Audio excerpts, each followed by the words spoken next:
Siempre ha sido mi deseo que este periodo de la historia sea contemplado en forma visual y dramática. El nazismo es un hecho de barbarie que lacera la piel de las civilizaciones. Deseo que si la gente de ahora piensa en el nazismo, lo sienta y lo vea aproximarse tal cual es. Descubriendo la historia. Nazismo. Capítulo 1. En junio de 1888, el joven Kaiser Guillermo II, emperador alemán y rey de Prusia, proclama: los conduciré a épocas grandiosas.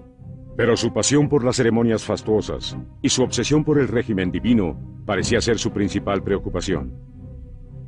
En 1871, Otto von Bismarck, miembro de una antigua familia militar, había unificado y convertido los estados de Alemania en una incipiente federación y fue nombrado canciller. Pero surgió la rivalidad entre el joven rey y el viejo soldado.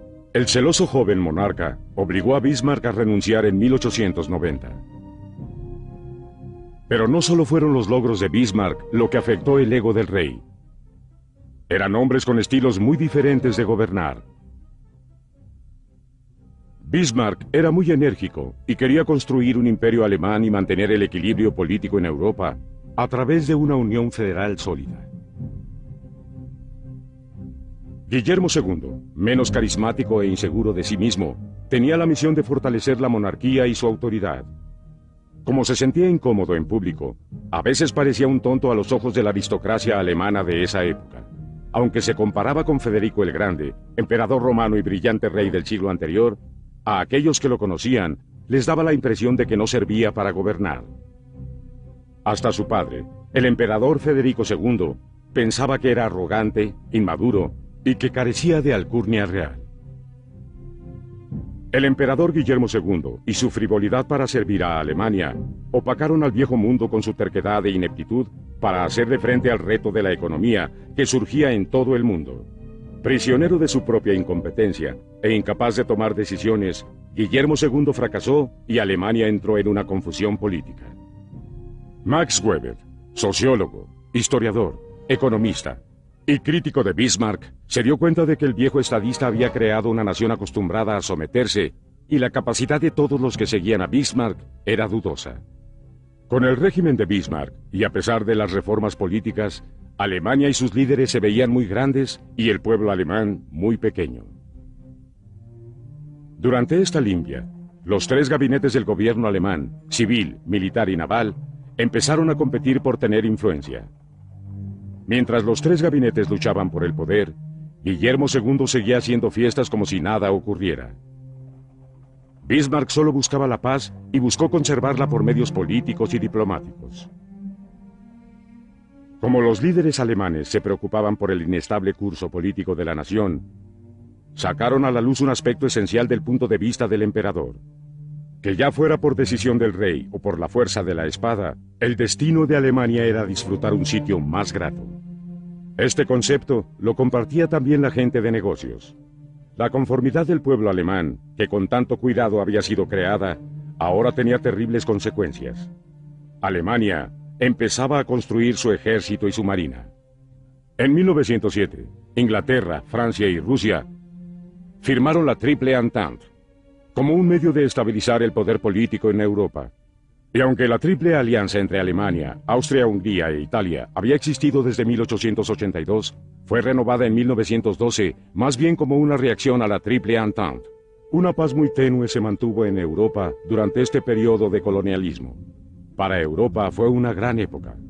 Damas y señores de las tierras disfrutaban de lo que parecía ser un paraíso. Con el asesinato de su padre Humberto en 1900, Víctor Manuel III llegó al poder y alineó a Alemania con el Imperio Austrohúngaro. Tanto dentro como fuera de Europa, surgieron agresivas reclamaciones territoriales que eran amenazantes. Por ejemplo, Bosnia y Herzegovina se anexaron a la Triple Alianza. Cuando un bosniano asesinó al archiduque Francisco Fernando, el conflicto pronto surgió. El trato que se había cocinado entre Alemania y el Imperio Austrohúngaro de hacer de Serbia un satélite había fracasado. Pero en la opinión de muchos, la guerra era inevitable. Junio de 1914. La tensión crecía en Europa. Alemania había enviado a sus mejores soldados a vigilar. La desconfianza, la construcción de armas y las restricciones comerciales crearon una atmósfera en la que la guerra se contemplaba como solución. Otra salida no era viable. La Primera Guerra Mundial empieza, no solo en Europa, sino prácticamente en todos los lugares que los miembros de la Triple Entente y la Triple Alianza controlaban. Mientras tanto, Francia trataba de recuperar Alsacia y Lorena, que había perdido durante la Guerra Franco-Prusiana, ocurrida durante la década de los 1870. Las potencias del eje fueron sorprendidas cuando el 31 de julio, Rusia empezó a movilizar sus tropas a lo largo de las líneas ferroviarias que habían construido para ese propósito. El objetivo ruso era controlar el Mediterráneo y Constantinopla para bloquear los suministros del Imperio Otomano, que estaba alineado con Alemania y el Imperio Austrohúngaro. Como en el principio de cualquier guerra, ambos bandos confiaban en obtener pronto la victoria. Los soldados alemanes pensaron que volverían pronto a casa, y la campaña tuvo un aspecto de caravana. Los alemanes avanzaron sujetos a un plan concebido por Alfred von Schlieffen, jefe del personal del ejército. Aunque Helmut von Moltke lo sustituyó en 1906, el plan de Schlieffen se llevó a cabo. Atacaron a Francia primero y luego a Bélgica y Holanda para evitar que penetraran por las líneas alemanas. La guerra empezó y ambos bandos pensaron que el asunto se resolvería fácil y rápidamente. Joseph Joffre, comandante en jefe de las fuerzas francesas, mandó la retirada hasta el río Sena y ordenó a sus hombres que defendieran la línea. Pero en 3 días, las fuerzas alemanas penetraron y destruyeron la línea defensiva francesa. Al pueblo alemán se le indujo a suponer que sus ejércitos eran invencibles, pero no se percataron de lo equivocados que estaban los generales. La intervención de Italia contra Austria el 15 de mayo de 1915 no tuvo efecto en la guerra. Y en Francia, la situación empeoraba. La falta de insumos provocó hambruna y los pozos que habían cavado como defensa se hicieron focos de infección. La lluvia convirtió las trincheras en cloacas y las muertes aumentaron. Con el paso de la guerra, las víctimas aumentaban. Para el verano del segundo año de batalla, los muertos llegaban a 2 millones. Las trincheras estaban destruidas, y aunque ambos bandos usaban tanques y artillería, las líneas permanecían estáticas. Pero había una nueva arma en el arsenal: gas. Se utilizaba con consecuencias letales en muchas formas, hasta que un cambio en la dirección del viento provocó que el ataque de los alemanes se volviera contra ellos mismos, causando devastadoras consecuencias. En la medida que las bajas alemanas aumentaban, empezaron a reclutar jóvenes de 18 años para sustituir a los que morían. El campo de batalla era una mezcla de viejos y jóvenes, de rifles y tanques, de pistolas y ametralladoras, balas y gas, y aviones que no podían distinguir entre puestos de soldados y poblaciones de civiles.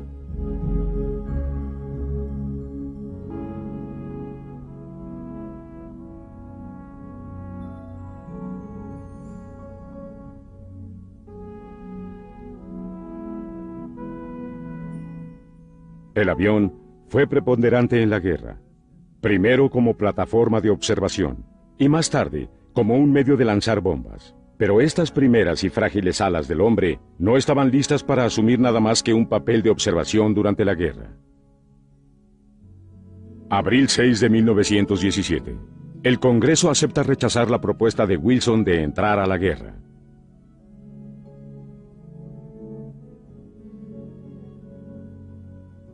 (1918) Rusia se rinde y los alemanes se fortalecen. Pero esta derrota conduce al armisticio y así termina la guerra. París está de fiesta.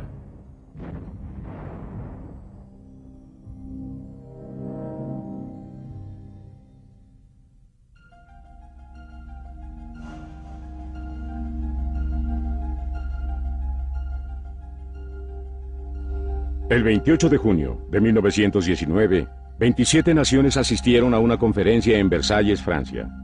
Entre los principales estuvieron Estados Unidos, Inglaterra, Francia e Italia. Casi un año antes de que terminara la guerra, Woodrow Wilson había propuesto sus famosos 14 puntos. En esto incluía la resolución de la guerra y los medios para conservar la paz. Casi todos sus principios eran abiertamente políticos. Francia e Inglaterra, que en particular querían mantener una relación favorable con los Estados Unidos, estaban decididos a que Alemania pagara por haber iniciado la guerra. La Alemania de la posguerra era un desastre desorganizado y no tenía capacidad para cumplir los términos del Tratado de Versalles. Alemania perdió todas sus colonias y fue obligada a pagar el tributo de las derrotas, cosa que no pudo hacer ni siquiera en la mejor de las condiciones. Alemania luchó por recuperar su economía. La inflación seguía aumentando a pesar de los generosos préstamos de los Estados Unidos. Alemania iba en caída abierta. La carencia de las cosas básicas hizo que la situación política fuera crítica. El desempleo creó un gran número de hombres que solo podían dedicarse a caminar por las calles buscando trabajo. El 19 de noviembre de 1918, el Kaiser Guillermo abdicó y huyó del país. La ruina financiera de Alemania desestabilizó la economía y empezaron a surgir fracciones políticas que luchaban por el poder. Comunistas, socialistas y anarquistas se adueñaron del escenario político y agravaron la ya crítica situación del pueblo alemán. El 9 de noviembre de 1918, Friedrich Ebert y su recién formado SPD, o Partido Socialdemócrata, recibió apoyo del príncipe Max von Baden dada la abdicación de Guillermo II. El colega de Ebert, Philipp Schneidemann, proclamó la República Alemana. Estos cambios prematuros estaban limitados dada la confusión que reinaba en Alemania después de la guerra. Con los soldados que regresaban, la escasez de alimentos y diversos grupos políticos que creaban conflictos en las calles, Ebert y Schneidemann usaron el ejército para restablecer el orden. A pesar de que esto se acercaba peligrosamente a ser una violación abierta al Tratado de Versalles, los alemanes se preocupaban más por restablecer el orden que por hacer valer un tratado que pensaban les había sido impuesto. Cuando se convocó a una huelga general para evitar que el gobierno de Ebert fracasara paralizando el país en 1920, Ebert utilizó un grupo de voluntarios veteranos en forma un tanto arbitraria para restablecer el orden. Karl Liebknecht y Rosa Luxemburg, líderes populares de la KPD, se convirtieron en blancos y fueron asesinados durante un levantamiento en Berlín. La muerte de los líderes populares del ala izquierda fue un aviso para los marxistas y comunistas de que a partir de entonces la batalla sería mortal con las líneas ya planteadas. Aunque criticado, el SPD conservó el apoyo de sus propios adeptos y de los financieros industriales. Aunque resentían las causas de la guerra y las víctimas seguían surgiendo, había un cierto progreso. Los nuevos planes restauraron a la Alemania aniquilada y dieron paso a los préstamos de Estados Unidos. Pero fue durante este tiempo que Alemania vivió un renacimiento artístico y cultural. En arte, ciencias, filosofía, literatura y música, la cultura Weimar surgió. Con Walter Gropius, la arquitectura moderna y la importación del jazz americano, el país revivió. El teatro floreció, y Bertolt Brecht y Kurt Weill compusieron óperas dedicadas al corazón de los pobres. En literatura, Thomas y Heinrich Mann, Erich Kästner y Rainer Maria Rilke crearon una antología, hecho muy notable para aquella época. Animada por los Estados Unidos y dispuesta a adoptar sus innovaciones, de pronto en Alemania el radio se convirtió en un accesorio importante, y esto indujo al primer concepto de comunicación masiva. También fue un periodo de desahogo, en el que la conducta y la moral se abrieron a las diversiones. Surgieron los centros nocturnos, y las mujeres disfrutaban de una libertad sin precedentes. Algo impensable unos años antes. La apariencia andrógina surgió en Alemania en aquella época. Sin embargo, los problemas económicos impidieron el verdadero progreso y la burbuja de la euforia corría el riesgo de reventarse. En octubre 24 de 1929, otra bomba de tiempo, después de la Primera Guerra Mundial, estalló con la caída del mercado de valores de Nueva York. El efecto fue instantáneo y mundial, y en especial perjudicó a los países que habían participado en la guerra. La especulación y el pánico devastaron a los mercados mundiales y la inflación trajo consigo una lenta erosión del valor del dinero. Los desempleados, que eran 1.3 millones en septiembre de 1929, se convirtieron en más de 3 millones en septiembre de 1930. Entonces surgió el temor de un colapso económico general y el gobierno de Müller fracasó. Müller perdió ante el Partido Obrero Socialdemócrata de Alemania, o NSDAP, también conocido como el Partido Nazi. Con la crisis económica que no generaba empleos y la continua ocupación francesa, Hitler vio su oportunidad de devolver a los alemanes su orgullo y su honor. Era el momento de mostrar su poder. En noviembre de 1923, la organización nazi tenía 55.000 seguidores. Hitler y sus fanáticos crearon un plan para apoderarse de Bavaria y los forzaron a punta de pistola a aceptar a Hitler como su nuevo líder. El ambicioso Führer apareció en un sitio donde muchos de los líderes bávaros estaban descansando. Sacó una pistola y la disparó al aire gritando: «La revolución nacional ha empezado».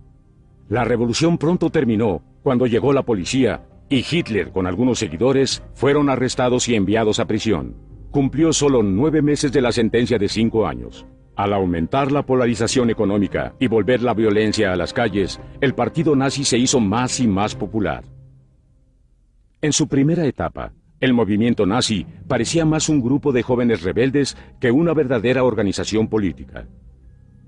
Para suavizar las agresivas tácticas callejeras del creciente partido nazi, Joseph Goebbels, maestro en retórica, fue llamado por el mismo Hitler. El Führer era un excelente orador público y podía adormecer a las multitudes con elocuencia hipnótica. En 1933, Goebbels se hizo más popular y ocupó el cargo de ministro de propaganda. Se apropió del control de la prensa y la radio y a la vez coordinó la producción de material que se presentaba como entretenimiento, diversión y adoctrinamiento político.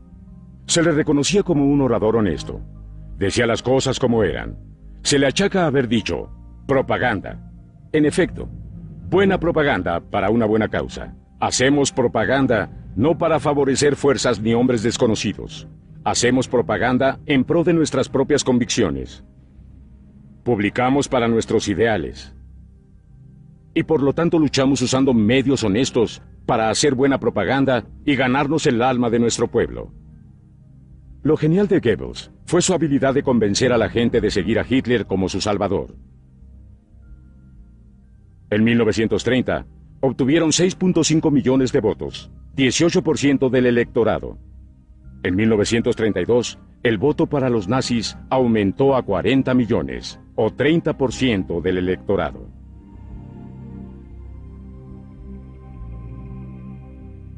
El truco de un autócrata audaz es utilizar el proceso democrático para llegar al poder, y luego abandonar el proceso cuando está en el poder. Y Hitler lo aprendió muy bien. Las carencias simplificaron las cosas.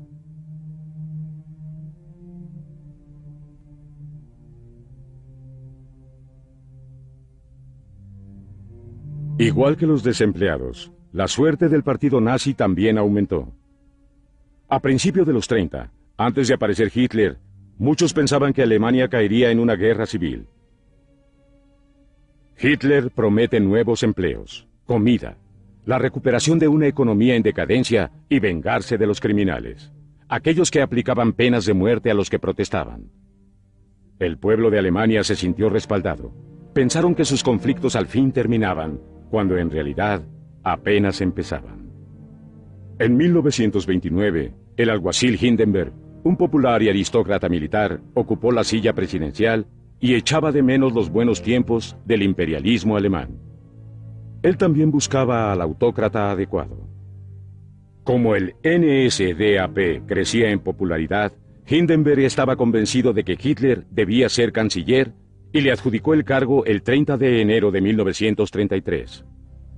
Goebbels, con su nuevo ministerio, no perdió el tiempo para crear organizaciones como la Juventud de Hitler, la Liga de Niñas Alemanas y organizaciones de mujeres nazis que pusieron nuevas represiones a la sociedad alemana.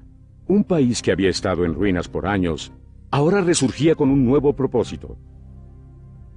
Y con la creación de mayores eventos y marchas, además de la recuperación económica pulgada por pulgada, los alemanes empezaban a creer que Hitler era lo que el país necesitaba. Pocos habían leído su libro, Mi lucha, de principio a fin.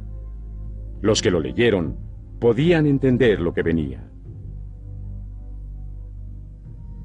Heinrich Heine, un famoso poeta romántico judío alemán del siglo XVII, predijo el futuro de Alemania.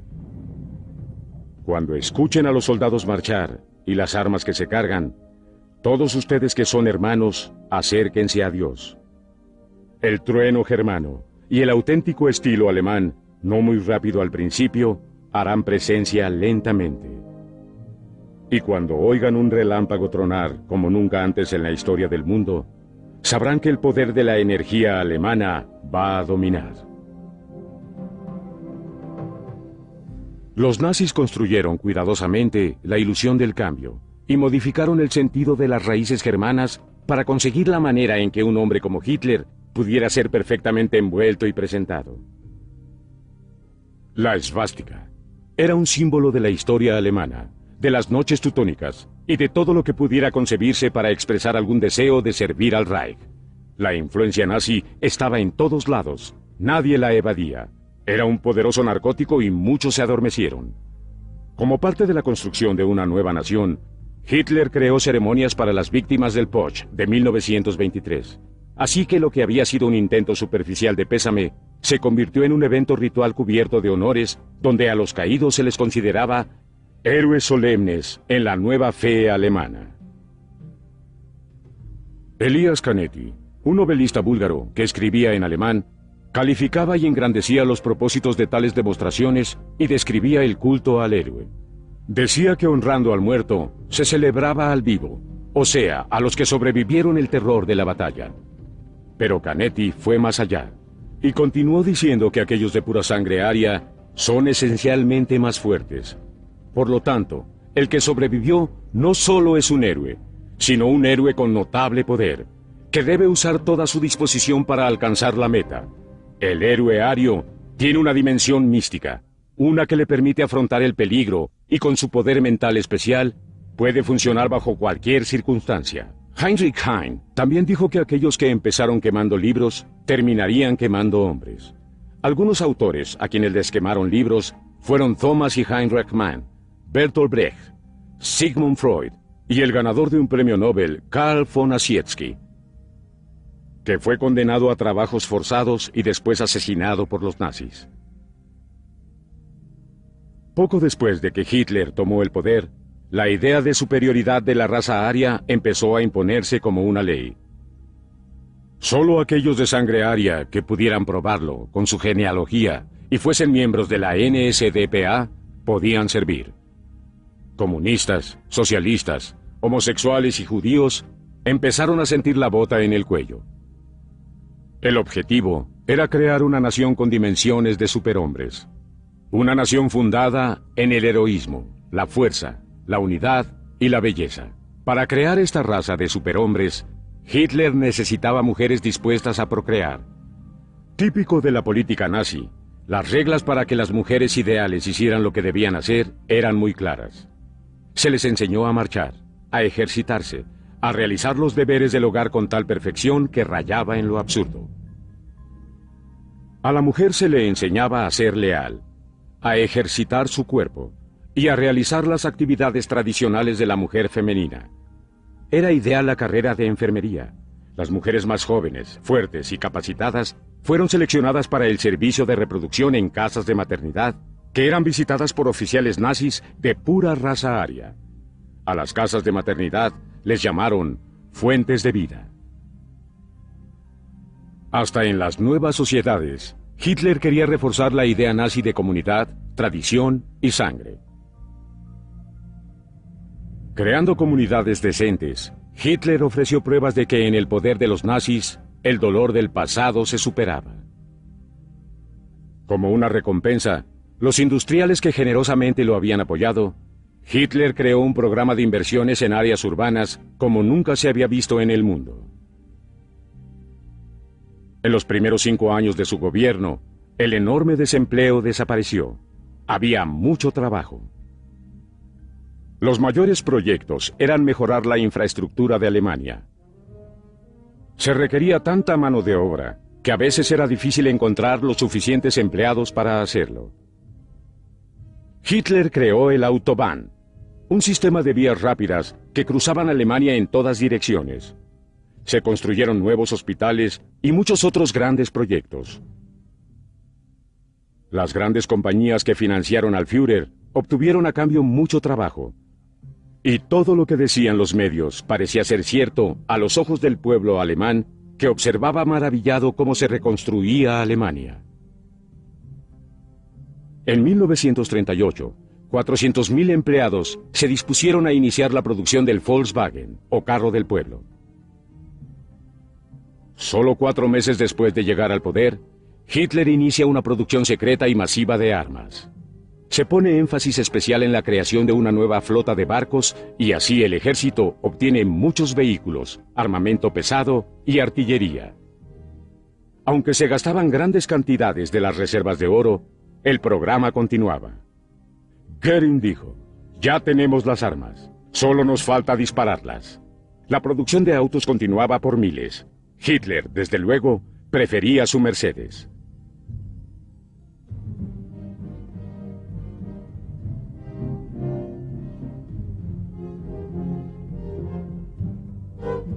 Dando forma a la visión que Hitler tenía de la nueva Alemania, estaba Albert Speer, arquitecto del Tercer Reich y pieza clave de la expansión industrial. La promoción del Volkswagen, como mucha de la propaganda que manejaba el Reich, tenía otros propósitos. A partir de 1936, la intervención del Estado en la economía empieza a prevalecer.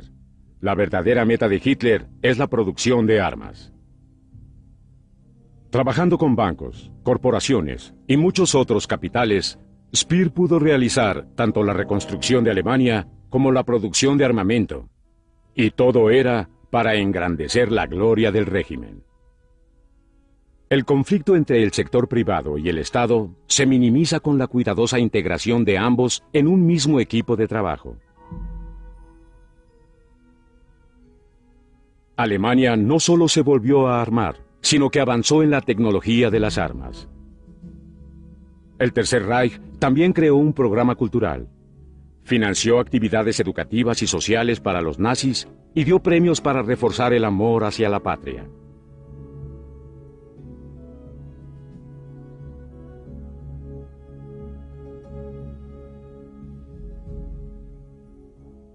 Estos fueron días brillantes para el régimen. El dirigible Hindenburg fue concebido como un medio de propaganda para hacer llegar al mundo la idea de paz y supremacía de Alemania. Fue el dirigible comercial más grande jamás construido y una obra de arte de ingeniería.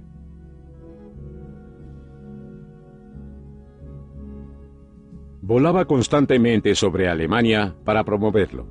Llevaba esvásticas impresas y lanzaban volantes apoyando el poderío del socialismo nacional. Los viajes eran aventuras entre las nubes. Tenía espaciosos salones, un piano bar y tantos lujos como tenían los buques de las grandes líneas navieras de la época. Los servicios y la cocina eran inigualables. Pero la tragedia alcanzó al dirigible el 6 de mayo de 1937 sobre una estación naval en Manchester, Nueva Jersey. Cuando el Hindenburg se aproximaba a la torre, el gas hidrógeno que usaban para que el gigante flotara se incendió. La conflagración cobró la vida de 36 pasajeros. La causa nunca se determinó.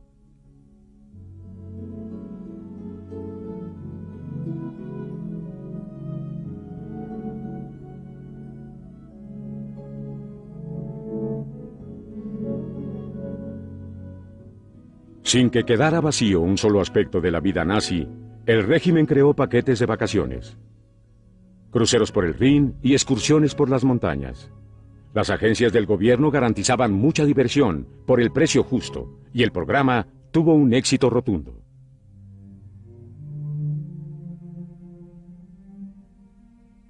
Los trabajadores al fin disfrutaban, en menor nivel de lo que antes había sido privilegio de una élite. La mayoría de los alemanes seguían perteneciendo a alguna institución religiosa. A pesar de la naturaleza no religiosa del Reich, muchos eran cristianos. Las organizaciones sociales y políticas de la Iglesia Católica eran las que más se oponían al programa nazi, y esto fue un problema para Hitler. Como todos los grandes movimientos en la historia, los nazis tenían seguidores en otros países.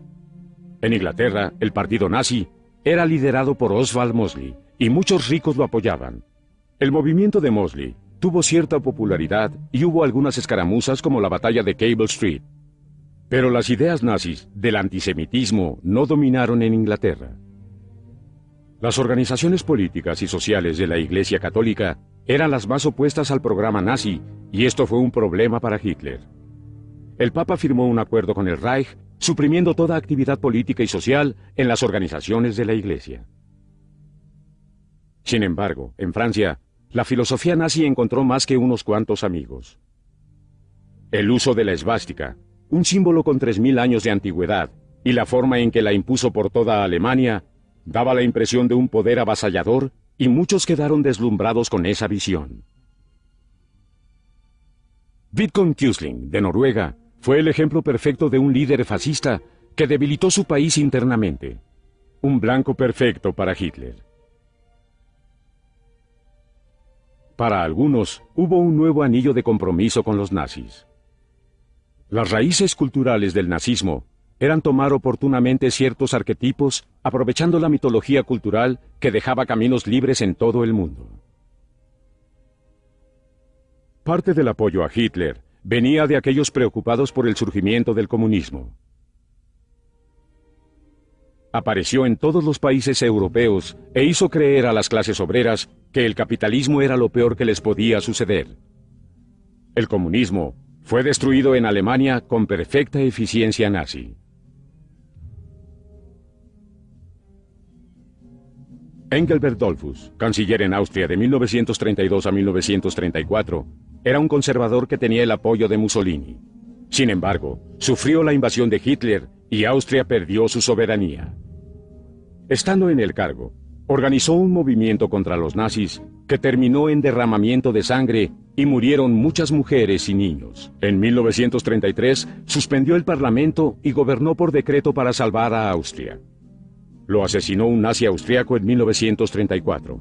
El asesino confesó y fue colgado. El 12 de marzo de 1938, Austria sucumbió ante Alemania. El siguiente año, Hitler obtiene la victoria a nivel nacional cuando Saarland se reunifica con Alemania. Después de la Primera Guerra Mundial, Saarland quedó bajo el control de Francia según el Tratado de Versalles. Se reincorporó oficialmente después del voto del plebiscito, el 13 de enero con 91% a favor. Sin embargo, antes de que se decidiera si Saarland quedaría bajo el control de la Liga de las Naciones, seguiría siendo de los franceses o se reunificara con Alemania, la Liga publicó un referéndum para discutir el asunto. Al final, fue un conflicto. Permitir que Saarland quedara en manos de Francia enfurecería a Hitler, pero darle Saarland a Hitler reforzaría su poder. Los comunistas revisaron las condiciones, pero no pudieron evitar perderla. Mucha gente de Saarland apoyaba a Alemania y quería reunificarse, pero algunos rechazaban a Hitler. Para evitar el aislamiento alemán, el Führer se acercó a Mussolini, quien hasta entonces se negaba a una alianza con Hitler.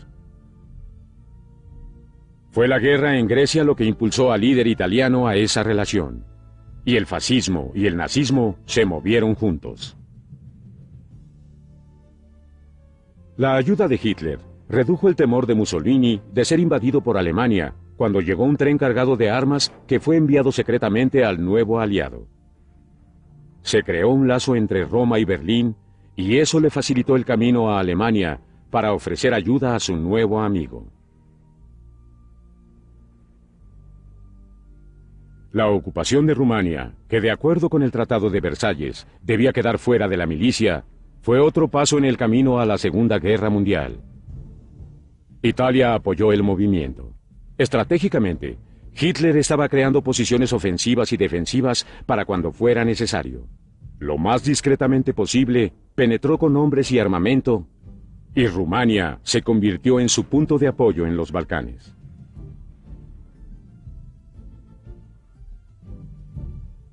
A los rumanos les convino mucho esa relación. Como resultado del éxito en Alemania y en el escenario del mundo, Hitler sencillamente ignoró el Tratado de Versalles. Con suficientes armas para ayudar a los fascistas que las necesitaban, Hitler buscó formas de expandir la influencia alemana.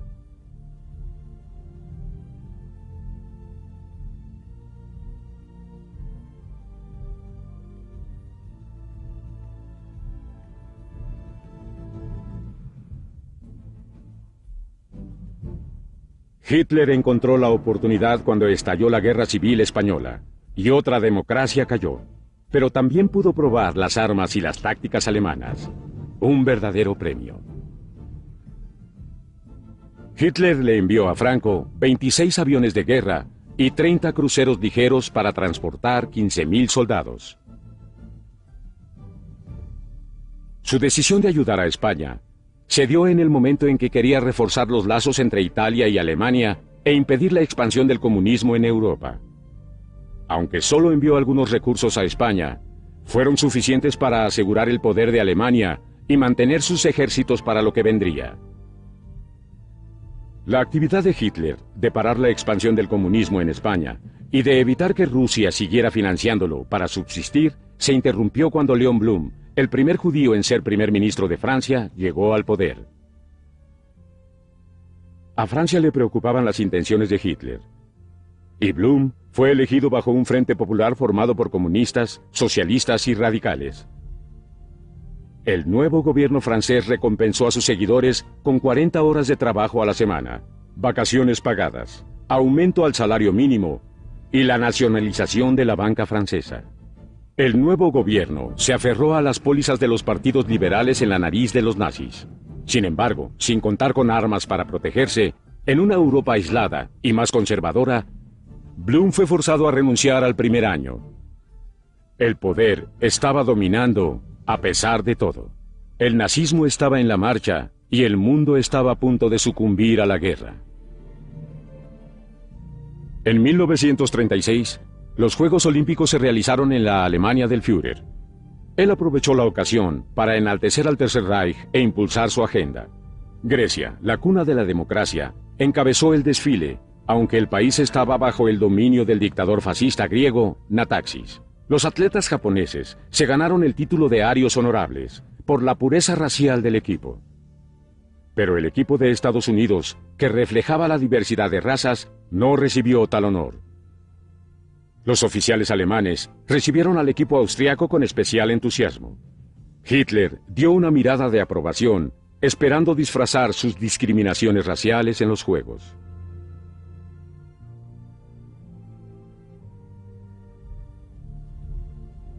Al equipo italiano, uniformado con camisas negras, lo representaba Umberto Savoy, que ocupaba el lugar de Mussolini. A pesar de la creciente tensión entre los gobiernos de Francia y Alemania, el equipo francés marchó con orgullo.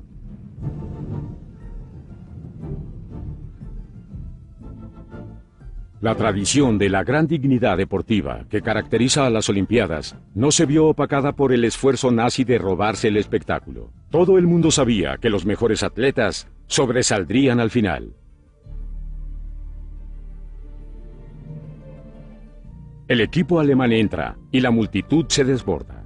Hitler esperaba grandes cosas y le complació lo que vio. El equipo apareció con el uniforme nazi para estar de acuerdo a la ocasión.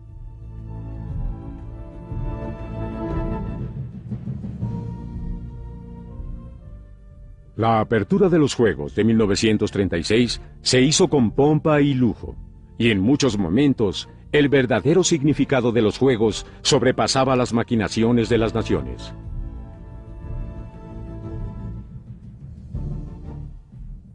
Hitler da la bienvenida y termina con la famosa frase «Que los Juegos empiecen».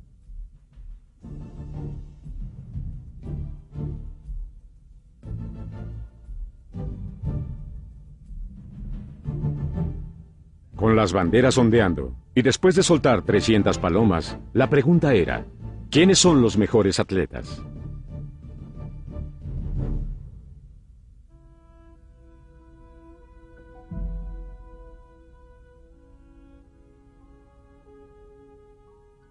Con la llegada de la antorcha que encendió la flama olímpica, la contienda por el oro, la plata y el bronce comenzó. Y el destino hizo una elección interesante.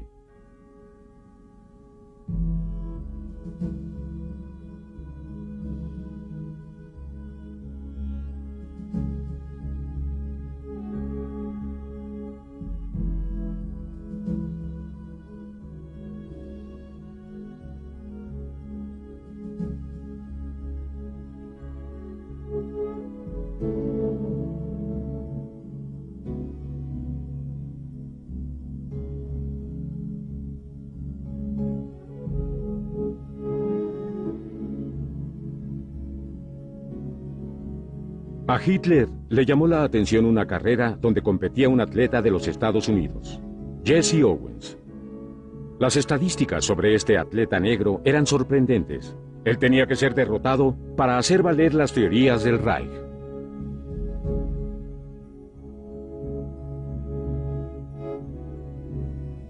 Se oyó el disparo de salida y la carrera comenzó.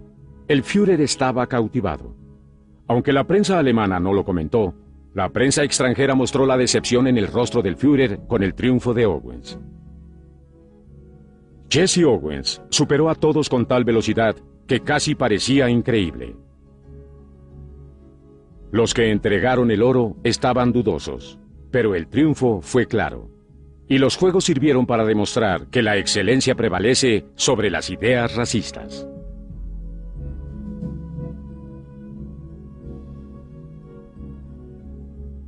El concepto nazi de la gimnasia moderna sirvió para dos propósitos: aceptar el ballet gimnástico como una forma de entrenamiento físico y también como un medio de instigar la unión entre los individuos para compartir un esfuerzo. Tal vez haciendo eco a la idea de Bismarck de que el individuo y el Estado deben trabajar juntos. El ballet fue una contradicción de épocas que serían tensas y difíciles. También alimentó los planes de Hitler de crear una raza de superhombres, engendrados por hombres perfectos y mujeres perfectas. Por eso, tener mujeres sometidas a una cadencia rítmica de conformidad era perfecto para los ideales nazis.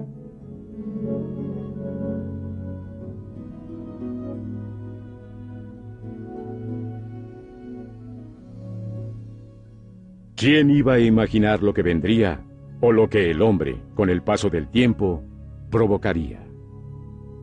Doblaje hecho en México por AF de Tobin House.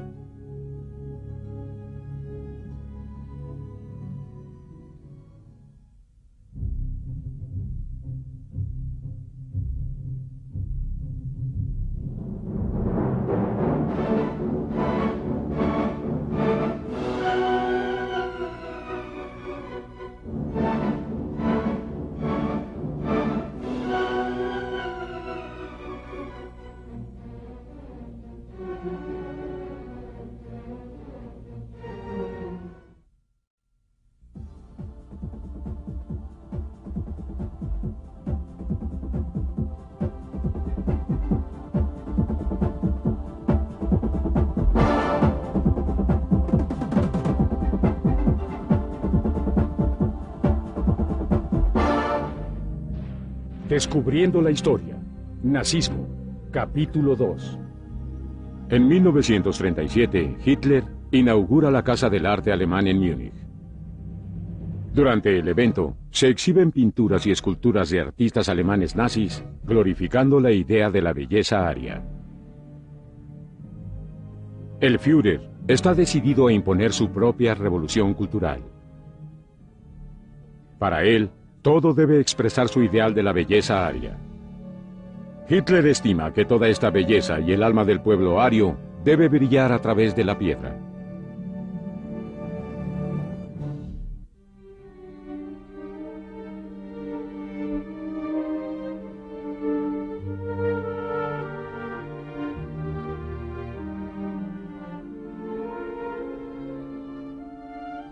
En la arquitectura, a Hitler le obsesiona el estilo clásico monumental. Su nueva cancillería es colosal. Él conserva las ruinas quemadas del Reichstag para que las masas puedan tener una comparación entre el pasado y su presente.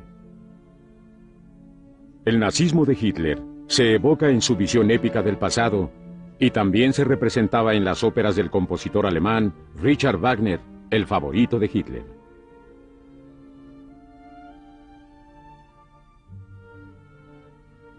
El festival anual de Wagner en Beirut se transformó en una celebración de la cultura nazi. El festival atrajo personalidades internacionales, incluyendo al duque de Windsor, que fue el rey Eduardo VIII de Inglaterra. El festival fue un éxito rotundo, dando credibilidad a la visión nazi.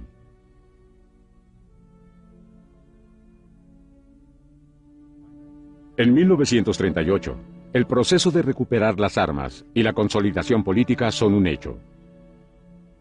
El personal del Wehrmacht, que fue la última muestra de la sociedad prenazi, se redujo a un cuerpo de burócratas que a todo decían que sí. Todos se sometieron a la iniciativa del Führer. Las Fuerzas Armadas rindieron su lealtad a Hitler y solo a Hitler.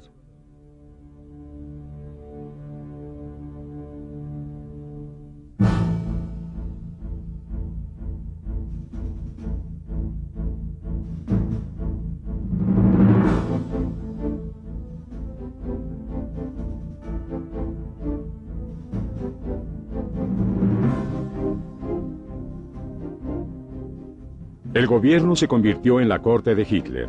En ella estaban celebridades como Hermann Göring, Joseph Paul Goebbels, Rudolf Hess, Alfred Rosenberg, Heinrich Himmler, Joachim von Ribbentrop, Belda von Schirach y Hans Frank. A Göring le encantaba considerarse segundo en el mando, y Rudolf Hess se volvió la mano derecha de Hitler. El poder político en Alemania se formó por un proceso de totalitarismo y competencia interna a favor de Hitler. Los placeres del Führer eran ley para el Estado alemán, ya que Hitler se presentaba como la personificación de la voluntad del pueblo alemán.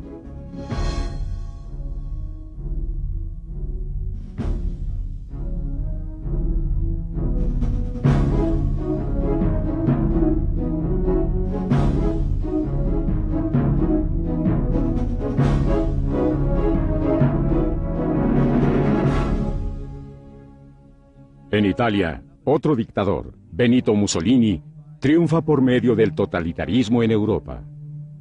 Él se presentó como el mediador entre el nazismo y la democracia. El campeón de los estados democráticos es Neville Chamberlain, ministro británico, que fue razonable siendo el primero en renunciar a su compromiso para conservar la ilusión de mantener la paz. Después de solo 14 días, el gobierno fascista de Il Duce acepta y reconoce el régimen de Hitler. Legitimiza que el Gran Reich haya anexado a Austria a Alemania.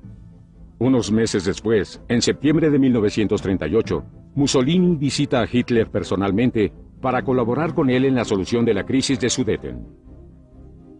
El dictador alemán dice que la misión del Reich es anexar la región checoslovaca, donde vive mucha gente que habla alemán, y sería su última demanda territorial. Chamberlain parece creerle, después de escuchar la inminente amenaza de invadir Checoslovaquia. El 28 de septiembre le pide a Mussolini que utilice su influencia para resolver el conflicto pacíficamente. En la conferencia de Múnich, en septiembre 29, Il Duce habla en nombre de Chamberlain y del socialista francés Daladier, y hace una propuesta preparada por los mismos oficiales nazis. En particular, habla del interés económico de los checos. La intención política del Führer era más que un movimiento en un juego global de ajedrez, teniendo él mismo el control de todas las piezas.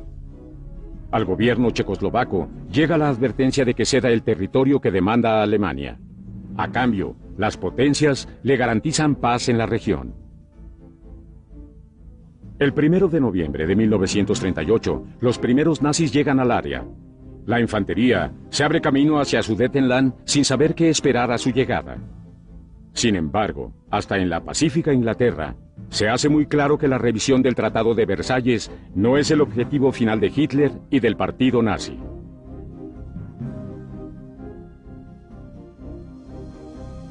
Es guerra lo que él quiere.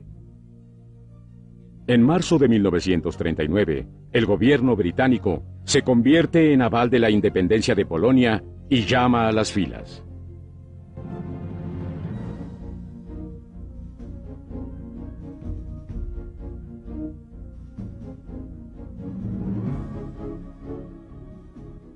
En la Alemania de Hitler, la reglamentación de las masas se intensifica a favor de la juventud.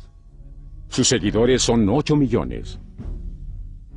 La HJ, como se conocía, significaba entrenar superhombres arios y soldados que lucharían fielmente por el Tercer Reich. El entrenamiento físico y militar se impuso sobre la educación académica y científica entre las organizaciones juveniles de Hitler.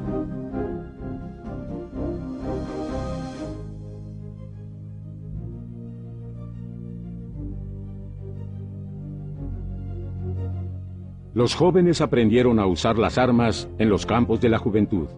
Fortalecían sus cuerpos, aprendían estrategias de guerra y los adoctrinaban en el antisemitismo.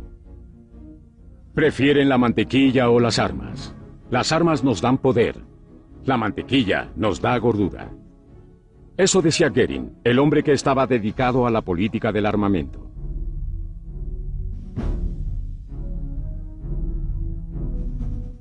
El tronido del relámpago alemán sobre Polonia es una tremenda y agresiva invasión.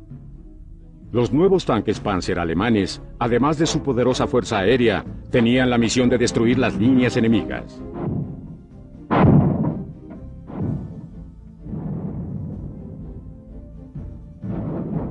Estos veloces aviones bombarderos atacan a la infantería.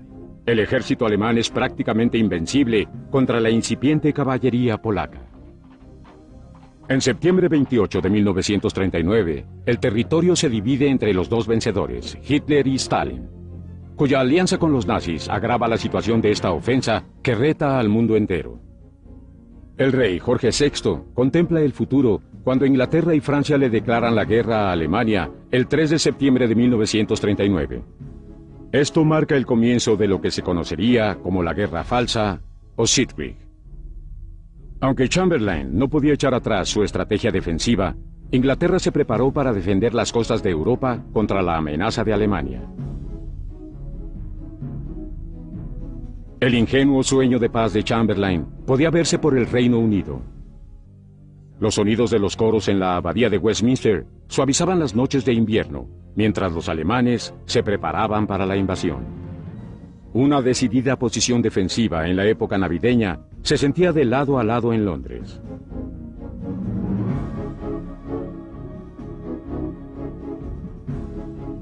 El ánimo soñador que prevalecía se vio ensombrecido al comenzar la batalla en Francia.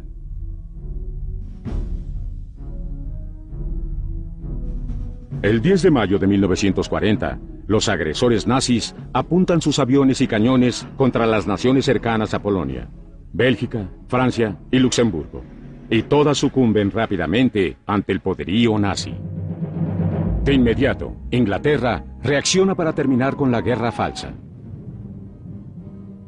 En ese punto, también la Luftwaffe empieza a sentir el dolor de la muerte. Inglaterra reacciona forzando a Neville Chamberlain a renunciar a su puesto y ese mismo día, Winston Churchill es nombrado primer ministro.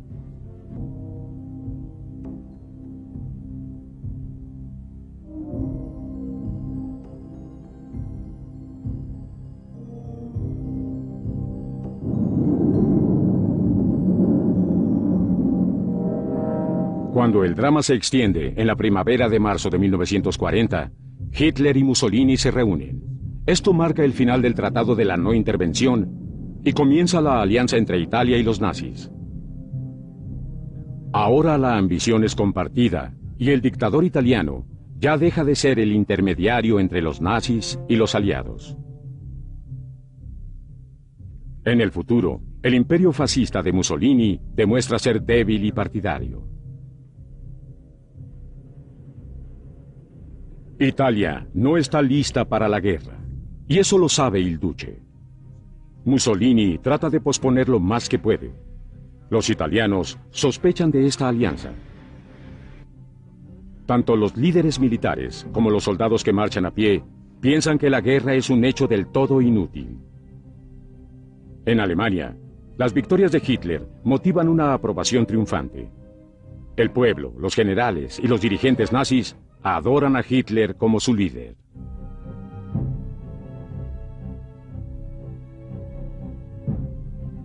Alemania prospera e incrementa el ritmo de la guerra con un flujo constante de propaganda.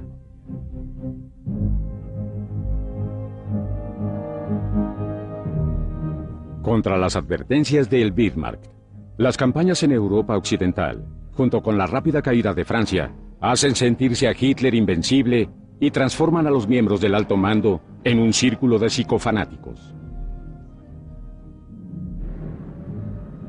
En la ciudad de Dunkerque, más de 100.000 soldados del derrotado grupo expedicionario británico son forzados a evacuar.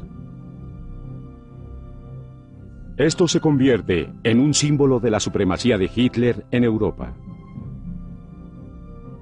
En este momento de triunfo, su círculo de amigos no cambia. Goebbels, que manipulaba la mente de los alemanes, es uno de los constantes visitantes del Birkhof, ubicado en los Alpes bávaros. En el aire fresco de la montaña, Hitler vive con su amante Eva Braun, que parece tener gran influencia sobre el líder alemán. Pero el Führer confiesa a sus amigos que en realidad no le gusta, sin embargo permanecen juntos. Él le había prometido que cuando ganara la guerra, ella ocuparía un papel importante en su vida. Von Ribbentrop, un noble que se hacía cargo de los asuntos extranjeros, era el más importante de los asistentes. Siempre inquieto e intolerante, Hitler se protegía de los que no concordaban con él, con su equipo que lo aislaba cada vez más del mundo exterior. El Führer demandaba total devoción y todos se rendían. Julius Streicher, editor del Stürme y un hombre que conocía las maniobras, conservó su relación con Hitler y propagó mucho del veneno antisemita que contaminó el régimen nazi. Heinrich Himmler, cabeza del aterrador y poderoso SS, era el hombre encargado de mantener al Führer seguro. No escatimaba crímenes para hacer bien su trabajo. Rudolf Hess, uno de los primeros seguidores de Hitler y participante del Putsch de 1933, realiza una extraña misión de paz con Inglaterra en 1941. Hess quedó confinado mientras duró la guerra en Gran Bretaña.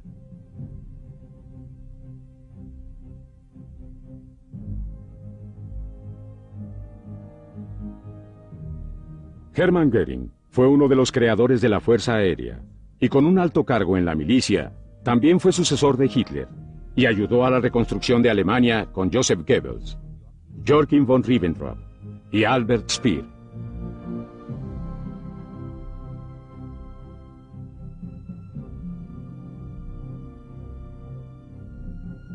Junto con Hitler, estos hombres ayudaron a crear un delirio mesiánico racial. En 1940, ya habían sembrado la semilla de terror y muerte por toda Europa. Nadie se pudo imaginar que una nación donde había civilización, filosofía y ciencias cayera tan profundamente en aquella barbarie salvaje.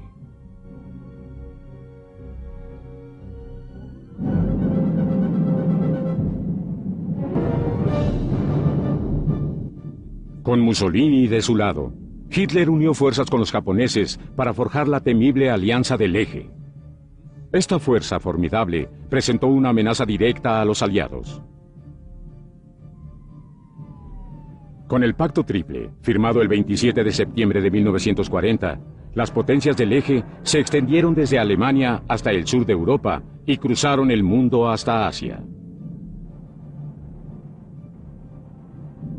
Teniendo a Inglaterra aislada y abandonada, Hitler decide que la Luftwaffe la invada. Él sabía que Estados Unidos podía entrar a la guerra, pero si podía asegurar Inglaterra, eso haría que la oposición americana fuera casi imposible. El plan de Hitler era tener a Francia e Inglaterra bajo su bota y seguir con Estados Unidos. tenía que eliminar a Inglaterra como plano de apoyo para las fuerzas norteamericanas. Mussolini pronto descubrió lo que significaba un pacto con la Alemania de los nazis. Aunque había muestras amistosas, la inteligencia alemana y el Wehrmacht dominaban Italia. Y la pregunta de quién era el alumno y quién era el maestro llegó a ser motivo de mofa silenciosa entre los italianos. A los ojos del alto mando alemán, Italia y Mussolini se convirtieron en un estorbo. La alianza entre ambos países fracasó y el Führer se preguntaba si había valido la pena meterse en eso. La falta de recursos y la falta de entusiasmo de los generales italianos, dada la arrogancia de los alemanes, enfrió la relación hasta el extremo de congelar las acciones militares. Fue Hindenburg quien se preguntaba, ¿cómo un italiano podía hacerle a los italianos lo que ningún alemán le hizo a los italianos? Pero Goebbels sintió que era necesario rescatar al menos la apariencia de la relación y llamó a Mussolini uno de los últimos romanos. Himmler se negaba a la idea de comparar el fascismo italiano con el nazismo alemán. Goering, amante y romántico, también le dio por su lado al dictador italiano. Pero en su afán de lograr el título de mariscal del Reich, hizo una petición tonta. Pueden dejar de quererme si un solo avión enemigo alguna vez bombardea Berlín. El hecho fue que al intensificarse la guerra, Alemania se vio forzada a respaldar a Italia con armamento y logística. La economía italiana se vino abajo y la carga de un aliado incompetente debilitó los esfuerzos de Hitler. Aún así, Mussolini trató de congraciarse con el alto mando alemán. Mussolini le escribió al Führer, en un intento desesperado de convencer a su aliado. Hitler ve esto como prueba de lealtad y mantiene la relación. Pero tiene interesantes noticias para su amigo fascista. En un telegrama, le informa su decisión de atacar la Unión Soviética. El 22 de junio de 1941, las tropas alemanas invaden la Unión Soviética. La guerra se vuelve total. Aunque la decisión es tardía, el avance del ejército alemán en 3 frentes no tiene oposición. El líder soviético, Joseph Stalin, queda perplejo. El avance de los alemanes es tan rápido que se pone en práctica un plan para evacuar Moscú. Fue una gran vergüenza para Stalin, pues él quería evitar la confrontación con Alemania. Al quedar sin otra alternativa contra la masacre nazi, Stalin dicta una medida de tierra quemada. Es una táctica desesperada de quemar o destruir todo lo que pudiera serle útil al agresor alemán. El plan de Hitler para Rusia era deshacerse de la influencia asiática y hacer europea a la nación conquistada. Así sería la mayor propiedad del Reich y una cesta de pan para Alemania. A medida que las fuerzas alemanas penetraban más en territorio soviético, la acción empezó a hacerse más lenta. El 1 de septiembre de 1941, Lenin pudo resistir al invasor nazi, cosa que enfureció a Hitler. El Führer ordenó a las fuerzas del norte que la ciudad y sus habitantes fuesen borradas de la faz de la tierra.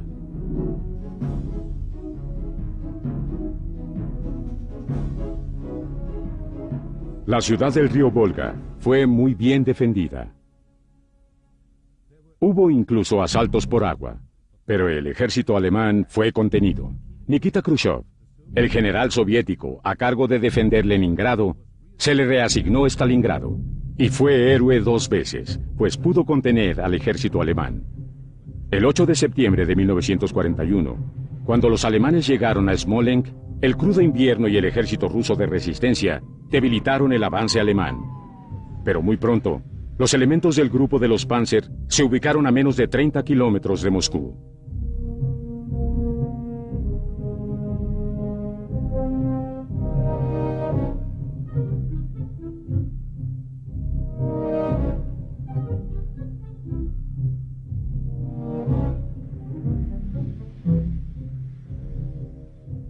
La batalla de Leningrado dejó una imagen sobrecogedora. La ciudad fue rodeada y al faltar suministros, la gente empezó a morir por miles. La situación era tan grave que en el primer invierno perecieron 200.000 personas. El sitio duró 900 días.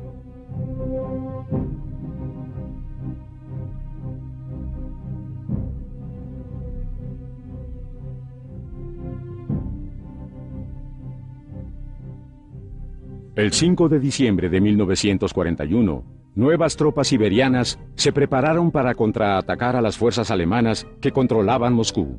La línea del frente fue retirada a 240 kilómetros y así frenaron la amenaza a Moscú. Solo hasta esa distancia pudieron llegar los invasores. Del 8 de septiembre de 1941 hasta enero 17 de 1944, helados inviernos y largos veranos sin provisiones tuvieron consecuencias. Aunque la Cruz Roja pudo ayudar en muchos casos, la realidad del pueblo de Leningrado fue la constante pérdida de vidas. Cada verano los alemanes presionaban, reabasteciendo al ejército, y cada invierno el sitio continuaba aplicando su helado castigo. Casi todos los recursos de la ciudad se usaban para emergencias.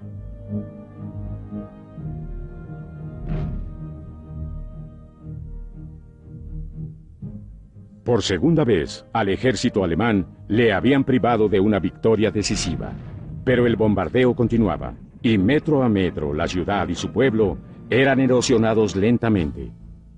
Llegaban por decenas de miles, a caballo, en barco, y así reforzaban a las fuerzas rusas que defendían la ciudad.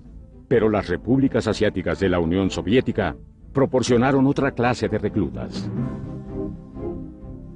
El resultado fue que en febrero de 1943, el Führer recibió malas noticias. El sitio de Stalingrado se había fracturado.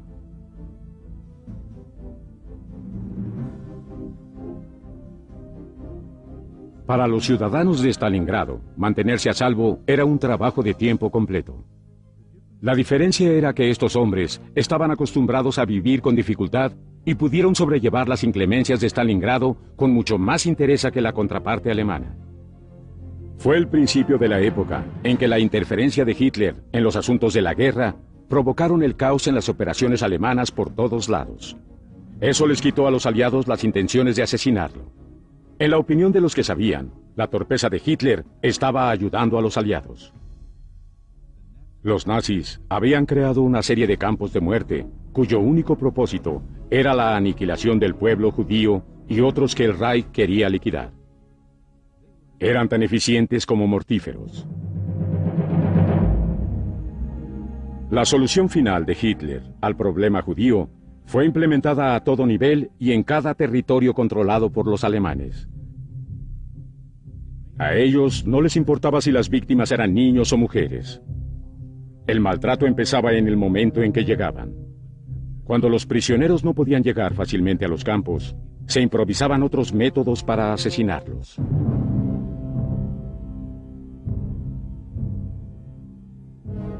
El mismo proceso de muerte se le daba a la gente que tuviese problemas mentales o enfermedades físicas.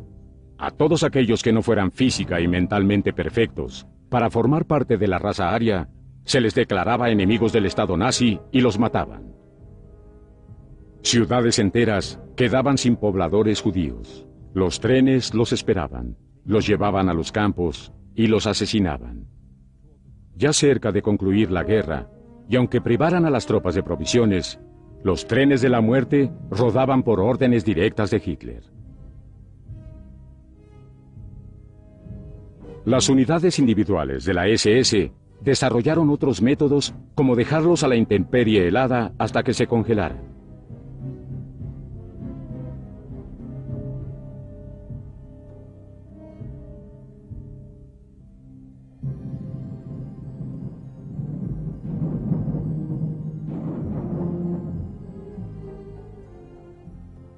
Había fosas comunes por todas partes. La teoría genética nazi también consideraba a los indigentes subhumanos y usaba esto como una excusa para aniquilar a tantos de estos ciudadanos como fuera posible.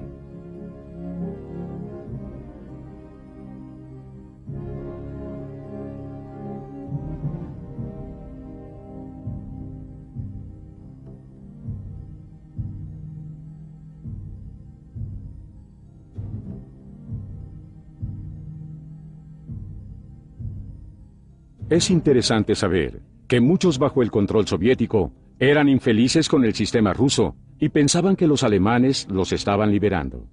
Después de sufrir tanta violencia, los indigentes eslávicos casi preferían a los alemanes que a Stalin. Pero les costó la vida darse cuenta que los alemanes eran peores que el opresor ruso.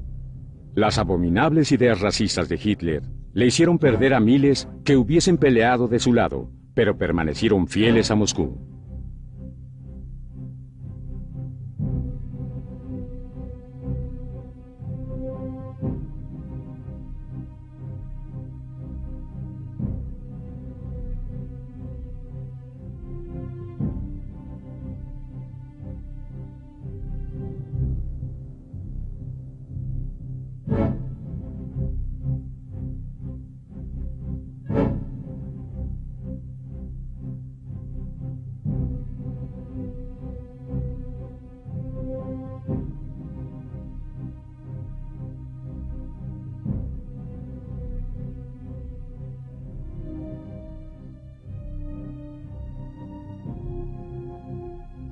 El 7 de diciembre de 1941, los japoneses atacaron la base naval y el campo aéreo estadounidense de Pearl Harbor. La respuesta inmediata del presidente Roosevelt fue declarar la guerra a Japón y así entró a la guerra en Europa contra Hitler. El sorpresivo ataque fue un éxito.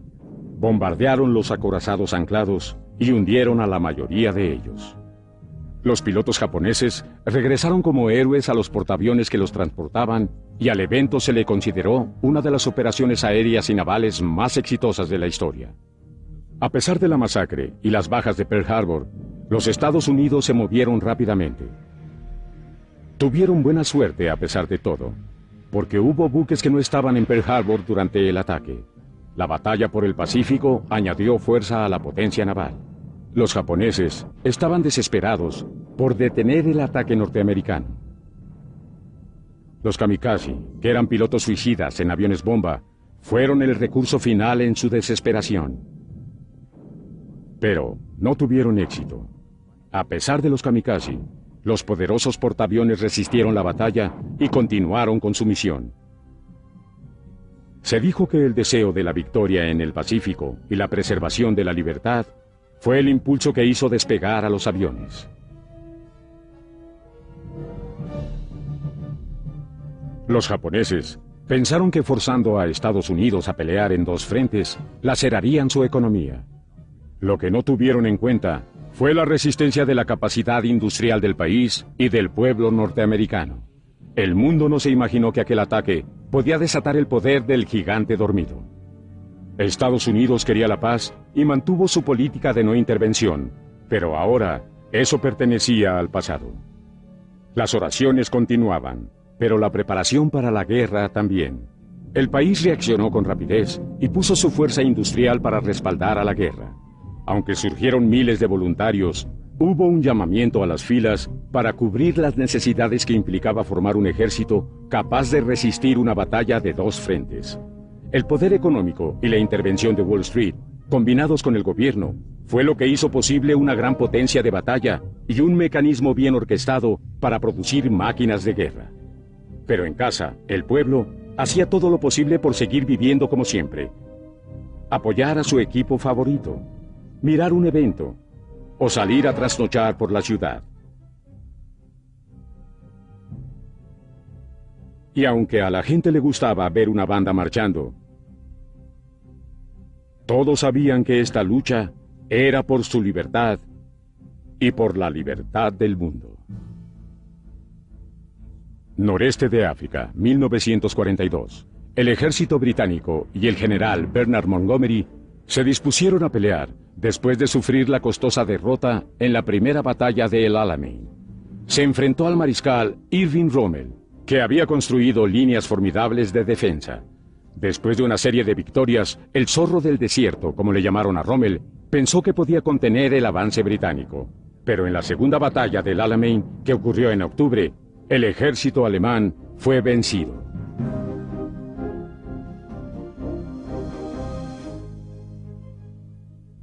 En África Occidental, la llegada del general norteamericano George Patton puso en marcha el segundo regimiento de Panzers y tomó por sorpresa a Rommel.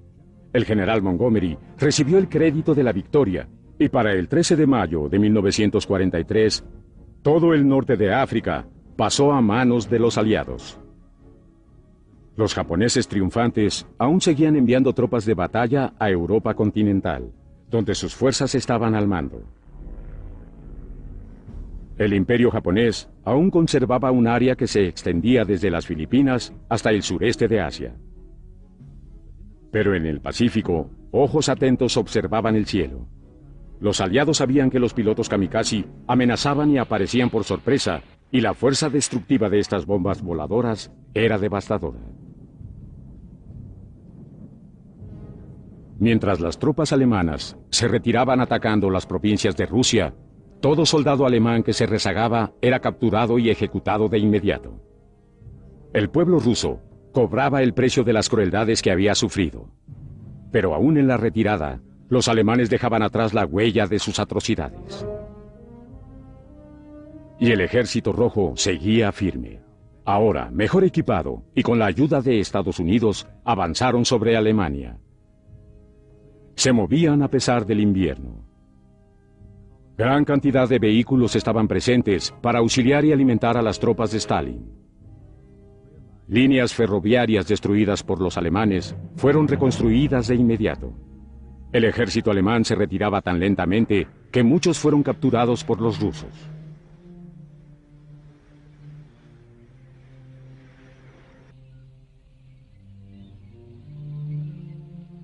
Hitler quería que lucharan hasta morir, pero después de días de hambruna y frío, el ejército sucumbió.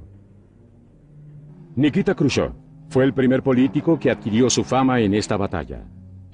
En el gobierno de Stalin, los alemanes eran sepultados y luego sacrificados uno por uno. El sexto ejército alemán sufrió una humillante derrota.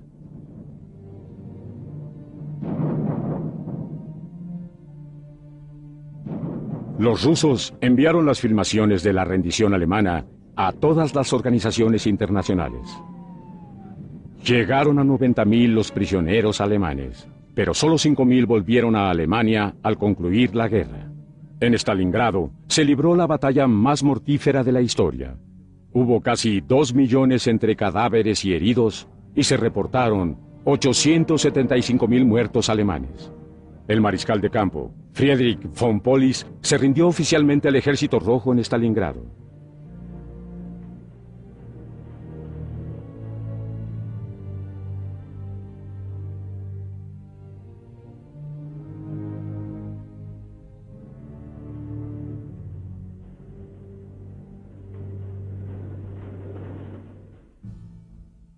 El 10 de julio de 1943, una fuerza expedicionaria aliada desembarcó en Sicilia y a fines de agosto, la isla estaba segura. A Mussolini lo obligan a renunciar, lo arrestan y va a prisión. Los italianos celebran, y en la plaza de San Pedro, el Papa Pío XII reparte bendiciones entre los romanos que recorren la ciudad.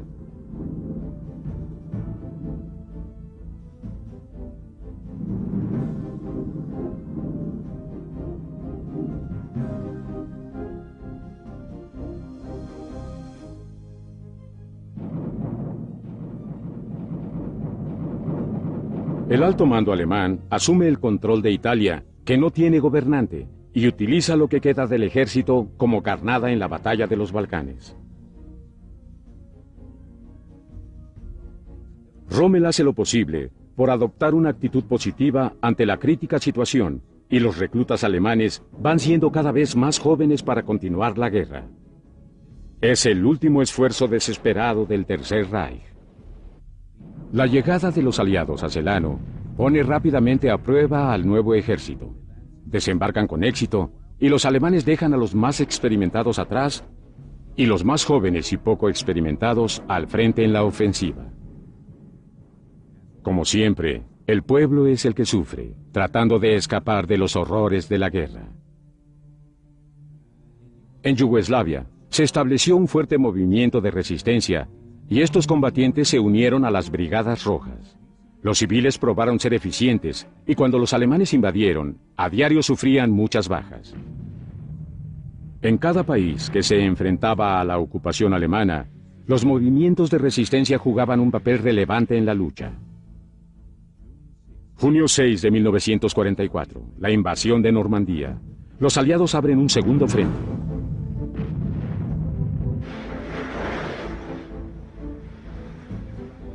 Julio 20 del mismo año. El coronel Klaus von Stauffenberg conduce un frustrado intento de asesinar a Adolfo Hitler. Su fracaso provoca la ejecución de más de 100 personas.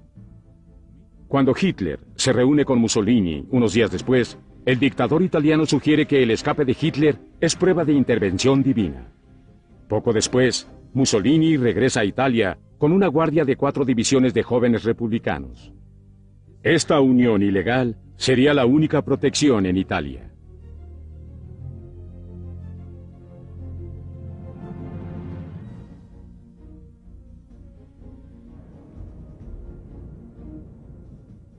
Las noticias son alarmantes. El desembarco en Normandía es un éxito y los aliados avanzan rumbo al este de Francia. En Italia, Roma es liberada y los acuerdos de los italianos y alemanes fascistas son ignorados a medida que la ciudad inicia su larga recuperación. Agosto 26 de 1944, París, Francia. El general Charles de Gaulle, fundador de las Fuerzas Libres, hace su entrada triunfal a la Ciudad Luz. La inmensa celebración llega a todas partes.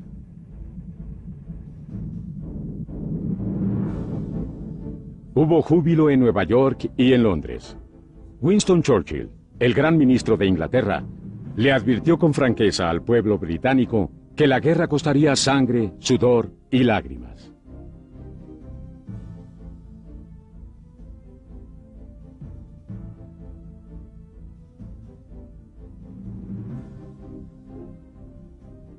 En enero de 1945, el Ejército Rojo liberó a Polonia. Las tropas que volvían fueron recibidas con gran alegría. Nadie podía contenerse. La pesadilla había terminado. Por desgracia, otra estaba a punto de empezar. Pero por ahora, en el Kremlin todo estaba bien. La guerra había terminado. Para los territorios arrasados por Hitler, fue también un nuevo comienzo, aunque la celebración no era tan efusiva por las pérdidas que habían sufrido. Las tropas de Estados Unidos y el Ejército Rojo se encontraron en Alemania el 25 de abril.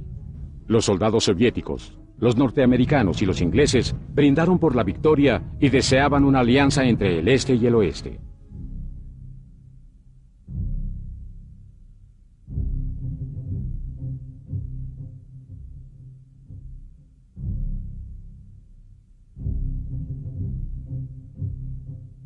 Después de casarse con Eva Braun, Hitler la asesinó y luego se suicidó.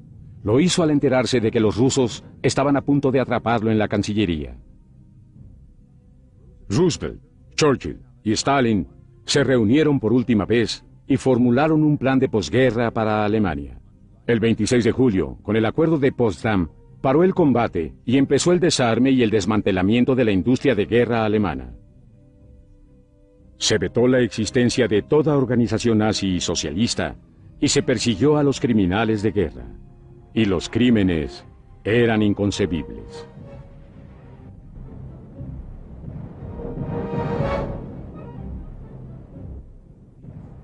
La magnitud de la barbarie nazi no se descubrió del todo hasta que los aliados entraron en los campos de concentración. Eisenhower dijo que jamás olvidaría el aterrador espectáculo. Hitler no solo ordenó el exterminio de 6 millones de judíos, comunistas, gitanos, homosexuales, polacos y otros llamados indeseables. El personal de los campos hacía pantallas de lámparas con piel humana y reducían cabezas para decoración, mostrando total falta de caridad humana y urbanidad. Hitler y sus secuaces también exterminaron entre 75 y 100.000 gentes, provocándoles incapacidad física o mental. Fotos y filmes de los campos de concentración son el recuerdo visual de la filosofía nazi, de la depuración racial y del daño que tal razonamiento significa.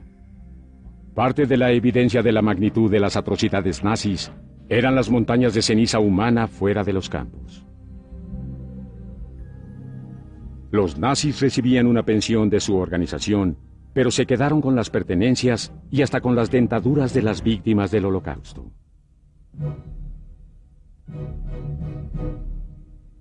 Los juicios de Nuremberg, realizados de 1945 a 1949, sacaron a la luz la verdadera naturaleza y la causa del mal.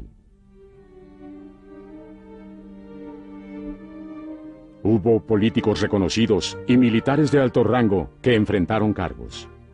Pero la mayoría de los criminales de guerra fueron personas comunes, burócratas, médicos, jueces, hasta industriales. Todos participaron en horrendos crímenes. Muchos se defendieron hasta el final, argumentando que nada malo habían hecho. Algunos repitieron una y otra vez, intentando justificarse, que ellos solo cumplían órdenes.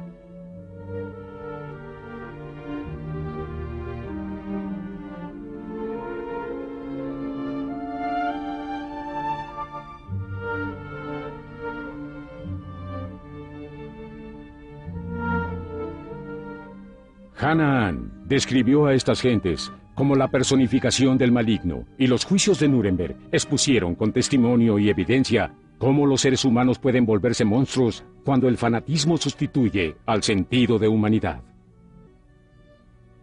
Doblaje hecho en México por AF Beethoven House.